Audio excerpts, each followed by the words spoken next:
a simple thing is like, should I take out crop insurance? Mm-hmm. Yeah. Hell yeah. They went through a terrible drought in the 80s, beginning of the 80s, and they were actually facing losing the farm. So I didn't see my dad for about 8 years. He went up north about 1,000 kilometers, and he loaded up his cotton pickers and went and harvested cotton for farmers just to pay the interest to keep the land for 8 years. Welcome to the Flaman Connect podcast, where we share real stories, experiences, and insights from people who know agriculture today and care where it's going in the future. Okay, when you go to a restaurant and have a chicken dinner, what percentage of the bill goes to the farmer who raised the chicken? It'll be a percentage. Yeah, and this is just a guess, and I'm going to say 2%. Huh. Man, it's good. So definitely under 10, and I guess anything under that doesn't really matter. Like, for me, I'll go 4. Okay, I'm going to give you the multiple choice for this one. So it's 10%, 20%, 30%, 40%, 50%. Just for the chicken? Yep. What about all the other things? Like, what about the potato farmer that's in this chicken dinner? Oh, that's not part of the question. Oh, okay. So I'm still going to say, I'll take the lowest number, 10. Oh, fine, I'll go 20. Okay, so yeah, it's about 10%. Mm-hmm. So the Chicken Farmers of Canada analyzed the cost of the chicken menu items at different restaurants and different price levels between $12.60 and $25.98. So the farmer's share of the meal ranged from a high of about 11.65% to the cheapest about 5.5%. So just wait a sec. To put this in perspective, which is why I almost don't believe it, but like, you're going to go out for supper, okay? Mm-hmm. And suppose you don't have any drinks, which wouldn't be part of what the meal is worth. Let's just say it's a $20 meal. Probably more than that now. It's probably like $25 to go get a nice chicken meal. But for the most part, it's $20. Mm-hmm. And the chicken on your plate isn't a full chicken. It's part of one, typically. Mm-hmm. So the farmer's going to get $2 from that chicken leg. Like, it doesn't seem like... Yeah. I don't know. Yeah, $2.50. Well, you pay for more than the chicken in that meal, though, right? But that's my point. The chicken portion? What's the chicken portion worth? Yeah. And I actually can't see the farmer getting $2 for that, like, because there's other stuff in the meal. Anyway, so Reggie, I'm sticking with less than 10%. Yeah, I can't do that math either. Plus, most of the food you eat in a restaurant is mass produced, and chances are it doesn't come locally, right? So yeah, for sure. And it's kind of a tragedy that the tax is more than what the farmer's getting paid. Oh, it's like, yeah. Mm-hmm. But we won't go there today. A few things we've declared we're not supposed to talk about is politics, pandemics, which we may or may not have spent some time talking about that already. Yep. And, religion. And commodity prices. Yeah. Okay, let's head into our info session with Shaun Gettis. Mitch, how about you start us off? You got a really cool project on the go that I think is a perfect result of a farm kid at heart who's in the ag industry of equipment and trying to understand how to make things better. And you've come up with something that is unique to Flaman. Tell me about this project. Well, it's a collection of ideas, and I am always thinking, what if? Yeah. And how can we do that? And so we took a what if and we've put it into reality. And there seems to be, there's frustration out there actually with poor quality product from a gas engine and all the things that come around that. There's emission stuff. There's just a lot of little things to electric clutches on an auger not being what they could be. And they're expensive and just some stuff feels throwaway. Mm-hmm, mm-hmm. And so I was thinking there's got to be an opportunity to do things better.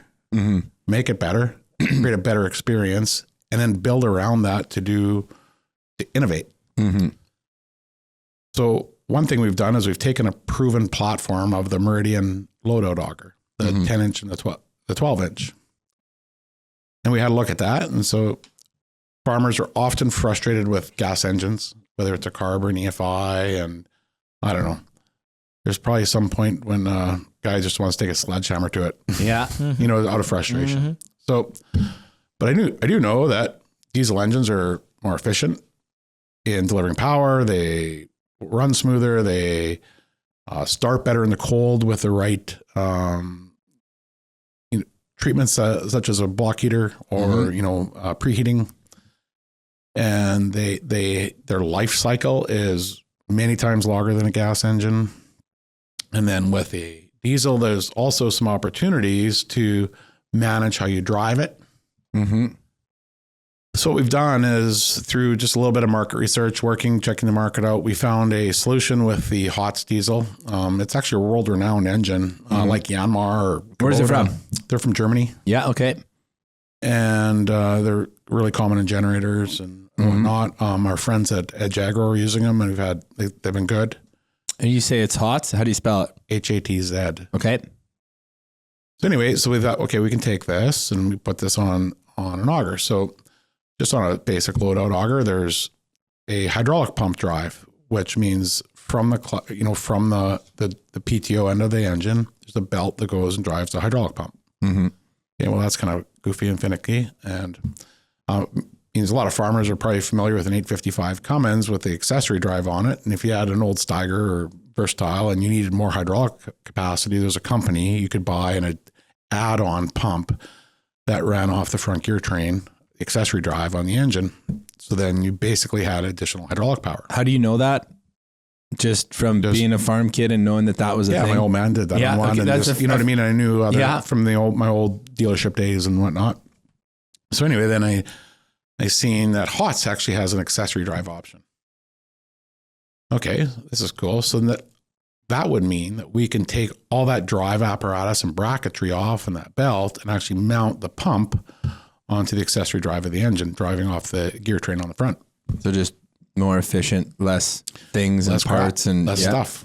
Yep. Static, doesn't move. It should never fail. Yeah. So we did that. So that cleaned up a part. And then we also discovered that, well, a lot of load-out augers have an electric clutch on them so that you could have the switch in the bin with you when you stuck it in your old 1650 yellow top West steel, let's say, or your Butlers or whatever it was, to shovel to them or put the sweep on and actually just shut it on and off. But guys aren't doing that anymore. They're all hoppers or out of flats. So maybe we really don't need that. So we found a way mounting a robust dry clutch hand-controlled system onto the bell housing and crank of this HOTS diesel. What that means is you can soft engage and you can bump it off and on real easy. And it should it'll last as long as the engine. If it's just like an old 40-20 John Deere clutch, a little smaller. Yeah. It'll handle all the power you can put at it. And so one less thing to go wrong. So really, at the end of the day, then, you don't have all that other crap on there. You don't have that electric clutch. You don't have the belt drive for the hydraulic pump. All you really do is have your triple banded belt driving the auger pump crane. So maybe putting words in your mouth, but like maybe the way I got it is, it sounds like you found a way to make something a little bit more efficient by actually making it a little simpler. Bet. Simple and diesel. I love it, Shaun. Thank you for joining us today. Now let's move into our special guest portion of the program. Today, our guest is Ferdi Osborne. Welcome to the program. Thank you very much. So Ferdi, where is your farm? What do you do and where do you do it? We are farming between Anaheim and St. Gregor. And we're farming with grain, canola, and a rotation basis with yellow peas and some hard red spring wheat and barley. Okay. Can we back up a second? Can we talk about your accent and then maybe where your original farm was? Yes. We're originally from South Africa. Yeah. In the province Northern Cape. It's in the middle of South Africa. Okay. And we farmed there. We started many years ago with my grandpa. And Fallards Irrigation Valley is a very unique place. It's It's a fully irrigation valley and all gravity. And it's about 40,000 hectares big size. Now, you say hectares. Yeah. Okay, we're going to get to that point somewhere because I often get confused when we do like some international stuff at Flaman, and then you try and like put it in perspective, and I know acres, and then they start saying hectares. I'm like, that's not a metric I got. So how many acres in a hectare? I think it's around 2.4, Yeah. around there. So approximately 80,000 acres, the size of the valley. And it started with Cecil John Rhodes in 1886. Oh yeah. So he saw the opportunity and so on, and they started with the development and everything in 1934. And they settled the first farmers, about 1,500-ish families in that area. And every farm has a house with a shed, and it's 25 hectares big in size, one block. And the water supply is coming from a dam, and it runs through the Vaal River. By the town of Warrenton, they built a weir in the river and directed the water all the way to the valley by channel. So the channels is approximately 1,000 kilometers long. And the drainage systems is about 300 kilometers long, all concrete. Oh, wow. So it's a very unique place. And you can basically farm with everything there. It's very diverse. So we farmed with corn and wheat in a rotation basis. You can grow that 2 times a year, 2 crops in 1 year. But if you want to do a rotation, you bring in cotton and corn, and which you have to after you harvest your corn in December. Usually we seed wheat, but then you you harvest your wheat in December, and then you will seed corn. That you will harvest in around April, May, but then you will leave that fields and work in the stubble and so on. And in October, you will seed your peanuts or your cotton, and then you harvest that the next year in April. Oh, so within a 2-year span, you'll grow 3 crops. That's right. Okay. Yeah, and usually in a 2-year span, you will have 4 crops. But if in the rotation basis, you will have 2 crops in 3 years. Okay. Yeah. Okay. That's cool. It's just like, yeah, hard to wrap your head around that just based on what we're used to, but not like the weather's favorable. I guess why not? Time's time. And everything is irrigated. Everything's irrigated. You have to have irrigation, otherwise you won't have a crop. With pivots? Or Yes, in the beginning it was all gravity, flood irrigation, and then later in the early 80s, they started with pivots. Oh, yeah. Yes, and there's a lot of pivots now. So do you find that, because you're talking about a lot of different crops than we're used to here, right? Cotton. Yeah, there's some corn, but peanuts would be something that's different, right? Yes. Are the crops complementary? You know, a peanut to a wheat to a corn. Do you have to worry about soil condition or any disease pressure or anything like that by having a tight rotation with those crops? No, that's why you're bringing in the peanuts. It heals the soil like peas do, like we do it with peas here. Yeah. That's why you want to do that, and it's a very easy, crop. Yeah. Same as cotton. You have your machines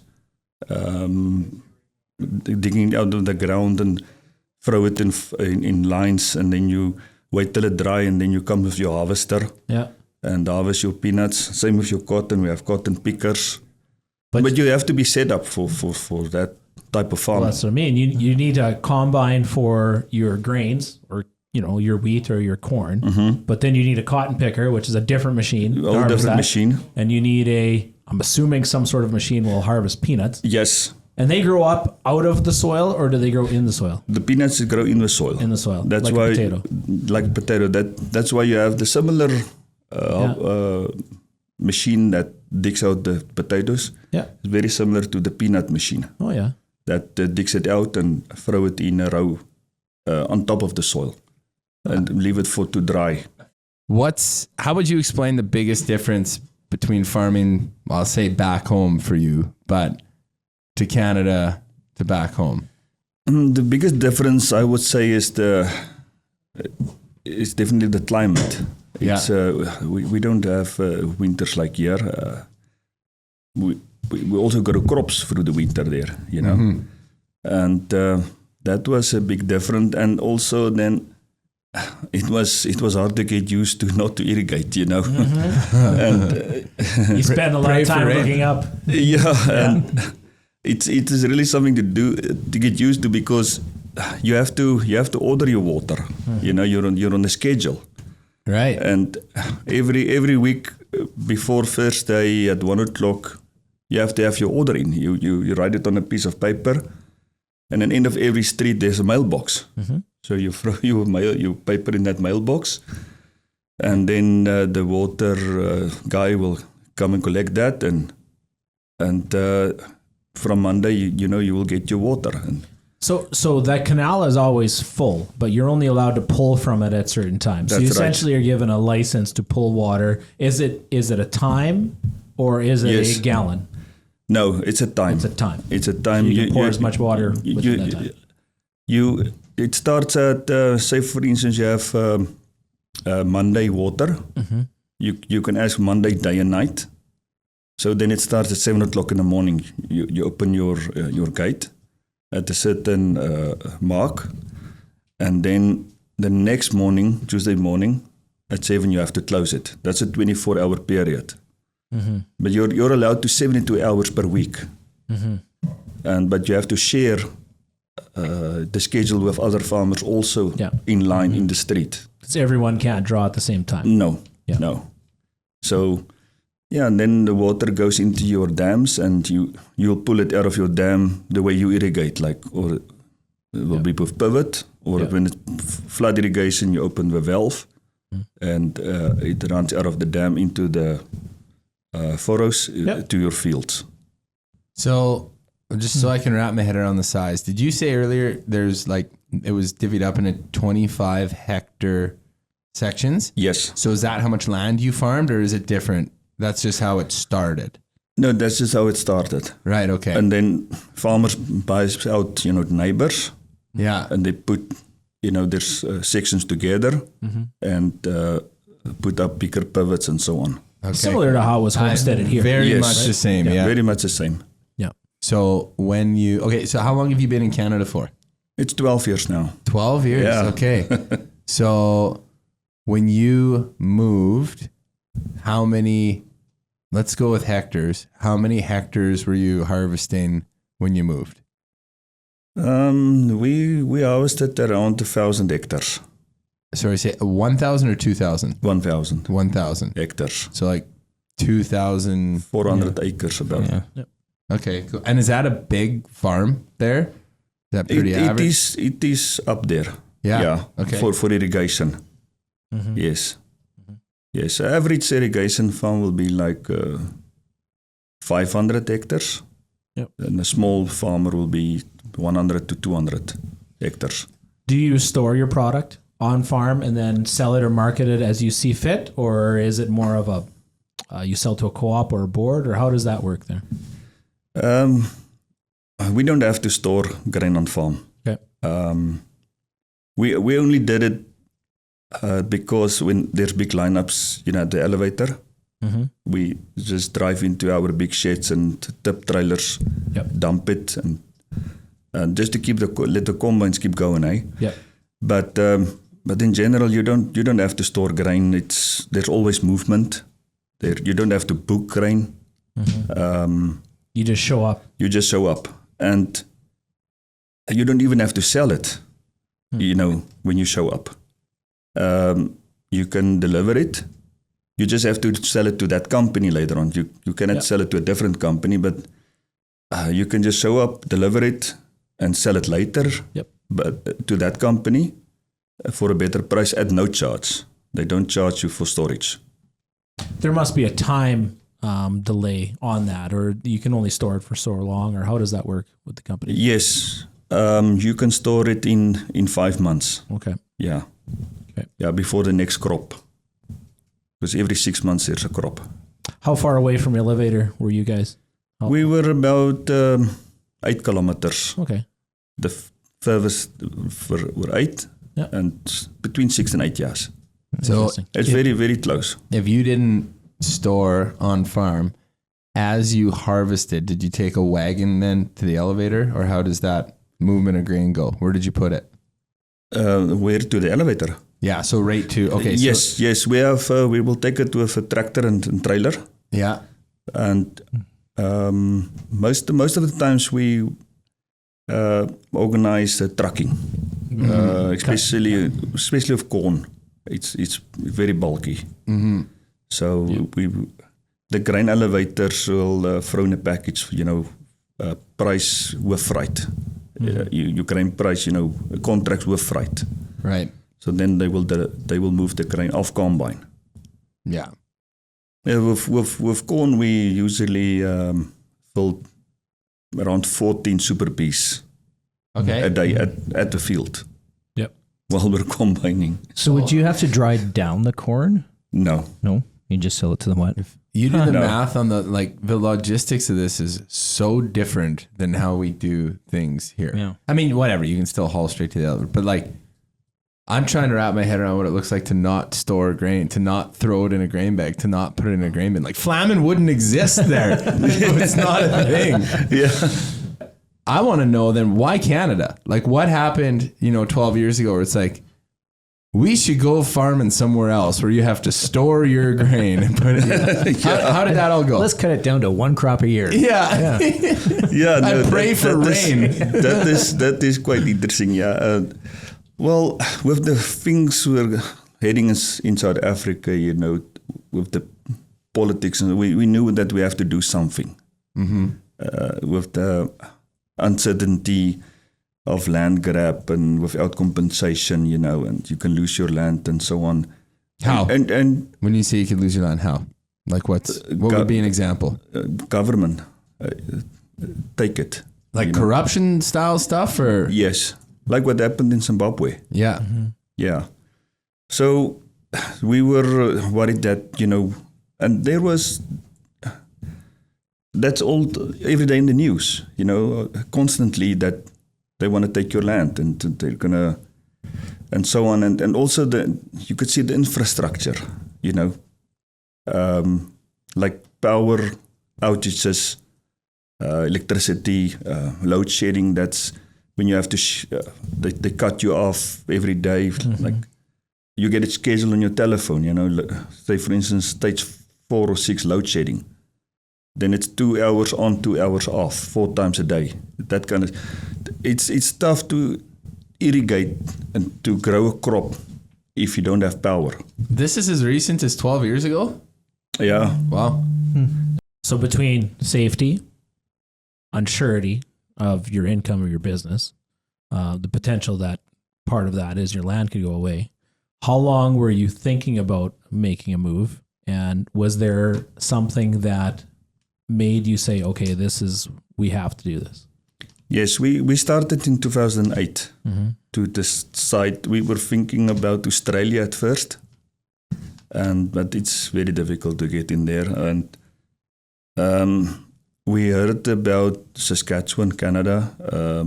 One of our neighbors came over that time and toured Canada and met the immigration officer and so on.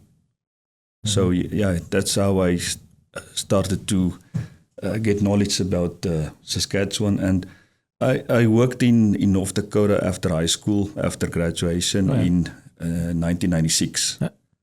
So I had a feeling about the farming practices in North America.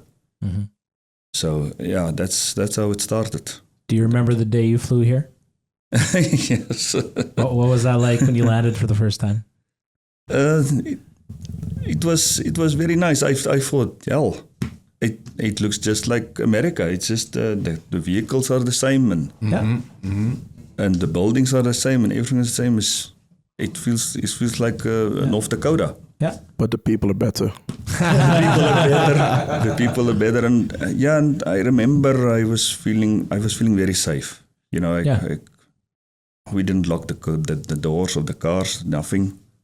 Yeah, I walk around in the streets, and that's not something that we're used to. What was your first winter in Saskatchewan like? And were you on the farm you are right now that first year? Yes. Okay. Yes. We arrived here in March 2012. I arrived first to look for farmland and get settled. I couldn't find anything, so I ended up renting a townhouse in Leroy. And my wife and kids arrived in April. So wait a sec. The guy that sleeps in his house with the security gate in the bedroom and a gun by the bed left his wife and kids to go on. Okay. Yes. How did that feel? No, it wasn't feeling good, but they went to stay with my in-laws. Okay. Yes. Yes. So They were safe. they were safe. Yeah. Yes. Got it. And then you eventually found what is your new Canadian homestead. Yes. How did that happen? That happened. I found that townhouse in Leroy. I stayed there and I worked for the McGrath family for the year. Helped them with the farming. Yep. And while I was working there, our family doctor from back home lived in Humboldt. Oh, no way. Yeah, and he asked the nurse while they were operating on a guy, do you know about any farmland that's for sale? Yeah. My friends, they're here and they're looking for farmland. And she said, well, I think we will sell. Maybe I'll talk to my husband tonight. What? Yeah. And sure enough, they phoned next day and say, we would like to meet you if you could come over and check out the farm. So that's how it started. And well, immediately when I drove in there and so on, I could feel, this is the place. No way. This is This is home. And so we did the business and so on, and we moved in there November 1st, 2012. So I finished with the farming with the McGraths and helped them harvest and everything. And November 1st, we moved to our house. Did you have to buy a whole run of equipment at that time as well? Or did some of it come with the farm? Or how did you get that first crop in the ground? Yeah, no, nothing came really with the farm, just a few bins. Okay. He had the old Chevy V8 truck, grain truck. We called her Matilda. Single axle. And one auger, a brand 10-6. I'm still using the auger. Yeah, that was that. And no, so I had to find all new equipment. So what I did is I was at first just buying what I need, immediately. So like the cedar arrow sprayer, just to get the crop in the ground. And then after that, in the summer, we would start, looking at swathers, the combines, that stuff for harvesting, So, Wow. yeah, so that's how it That's a started. bit of a ride. Yep. Wow. So what was your first crop? Like, what did you plant first? First, I had wheat, only wheat and canola, just to keep it simple at first. And it was very important for you to work that first year with McGraths and just Very to have important. a really understanding of how it all works before you jumped in with bull feed too, eh? Yes, worked that out well really for you. helped a lot. Yeah. Like you say, you're a strong believer of things happen with a reason. Yeah.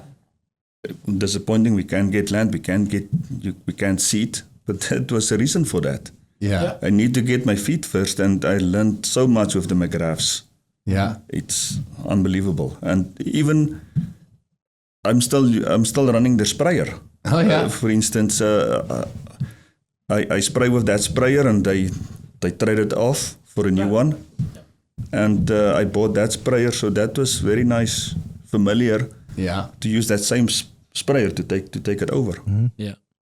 Yeah, so that was really nice. So that it just gave you that confidence, that I know what to do.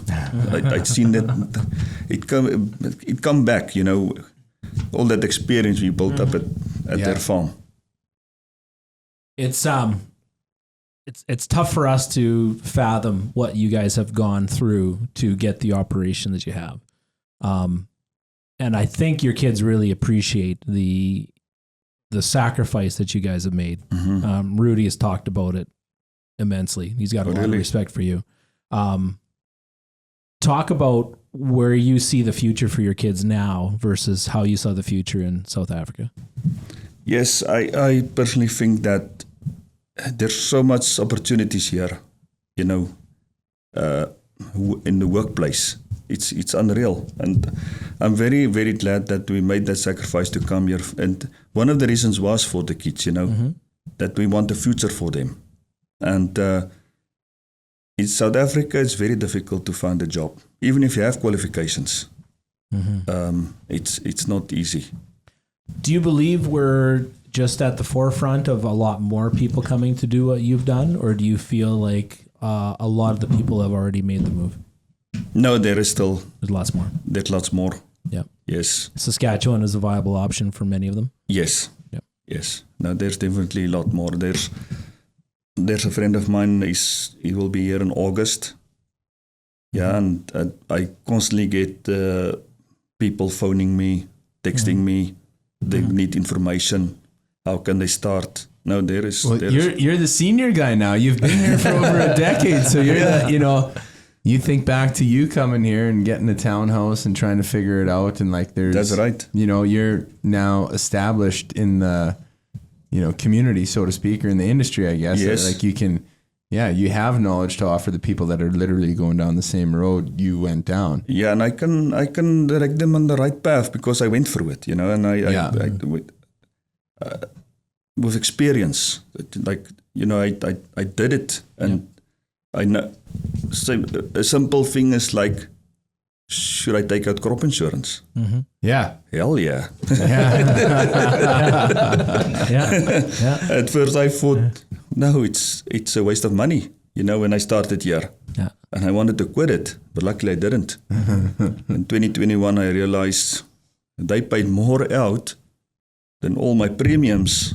Yep. I paid till the time. It worked out. Worked out good. It wasn't for that. You have to go and organize at the bank, take some of my equity in my land, just so that you can seed again next year. Yep. Crawl back up again. Back up again. And that's the nice thing about Saskatchewan and Canada in general, that you have programs that helps you. Can we go back to your upbringing and maybe talk a little bit about that? What was it like growing up for you in South Africa? What was it? What was your dad like? How did you grow up? Yeah, I grew up with my dad was very strict. So how was your dad strict when you say that? Oh my goodness. Yeah, he was very, very right is right and wrong is wrong, and but very lovable and so on. But he didn't fool around when it come to punish you. Yeah, but in a good way. Yeah. In a good way. But it shaped the person that we see in front of us, right? That's right. Yeah. Yeah, and you have to work. You have to, when you get off from school, you're on a tractor or you're in the field doing something. My father farmed with my grandpa, my mom's dad. And they went through a terrible drought in the 80s, beginning of the 80s. And they had water restrictions. So one block is 25 hectares. So they were only restricted to farm 4 hectares per block. And also with high interest rates, I believe it was in the 20%. And they were actually facing losing the farm. So I didn't see my dad for about 8 years. He went up north about 1,000 kilometers, and he loaded up his cotton pickers and went and harvested cotton for farmers just to pay the interest to keep the land for 8 years. Wow. And he was there for 8 years straight. Well, he will come home. He'd come home. Yeah. Yeah. You know, out of the harvest. When that was done, he'll come home. Yeah. And then go back again. Yeah. So for long periods, I didn't see him. He worked very, very hard. Wow. So I'm very, very thankful for that. Well, thank you, Ferdi, for joining us today. Our guest has been Ferdi Osborne. I'm your host, Trevor Grinde, along with Mitch Flaman and Regan Kunz. And thank you for listening to Flaman Connect.